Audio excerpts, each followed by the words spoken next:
Bonjour chers collègues, nous voilà déjà rendus aux portes du mois de la santé bucco-dentaire, le mois d'avril. À cet effet-là, au début de la semaine, on vous a envoyé une demande à l'effet de nous parler de vous, de votre implication dans votre communauté. Si c'est le cas, comment vous avez pu dans votre milieu de travail changer la santé bucco-dentaire d'une personne, d'un groupe de personnes. Et même, ça pourrait être aussi dans votre communauté. Est-ce que vous vous impliquez, par exemple, dans un comité à l'école pour favoriser des meilleures collations chez les enfants? Bref, toute anecdote qui permet de voir l'implication des hygiénistes dentaires dans leur communauté, auprès de leurs patients, leurs clients, les groupes à l'école, le scolaire, auprès des aînés.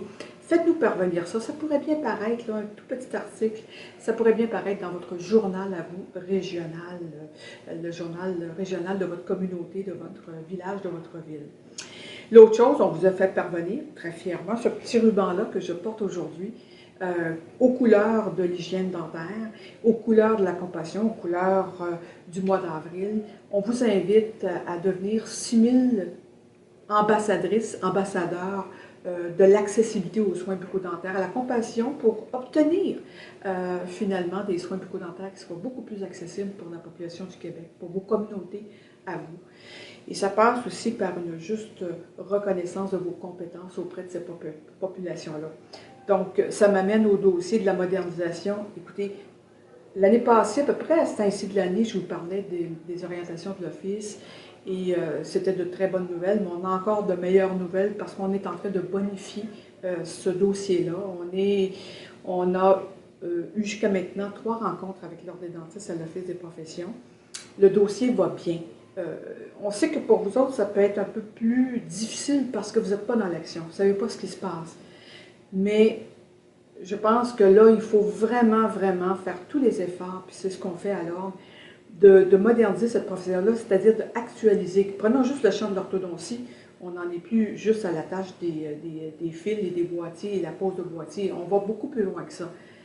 C'est la même chose dans plusieurs domaines où les besoins de la population, on doit avoir une offre de service qui permet d'actualiser, mais aussi de rencontrer les besoins de la population de demain.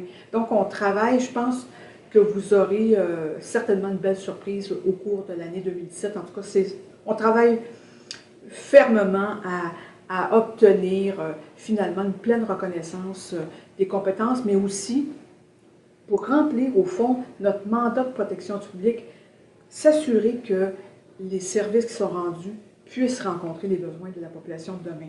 Alors, gardez confiance, le dossier avance bien, il avance peut-être pas au rythme que tout le monde souhaiterait, mais il avance bien avec l'Office des professions présentement. Donc, bon mois d'avril, portez fièrement votre ruban. Tous les étudiants en hygiène dentaire vont aussi être appelés à le porter, ce ruban-là, tout au long du mois d'avril. Et quand un patient, puis un client ou des gens vous diront « Pourquoi vous le portez? » Dites-leur que l'heure est venue de reconnaître vos compétences pour offrir à une population un accès à vos soins et en prévention et en hygiène dentaire, que vous faites une grande différence au quotidien chez vos clients, dans votre communauté ou envers la population. Alors, portez-le fièrement, soyez aux aguets, on vous annoncera incessamment aussi tout l'ensemble des stratégies publiques qu'on déploiera au fur et à mesure, vous en serez informés dans les prochains temps. Donc, gardez confiance, restez en appui, restez aux aguets et au plaisir de se reparler très prochainement.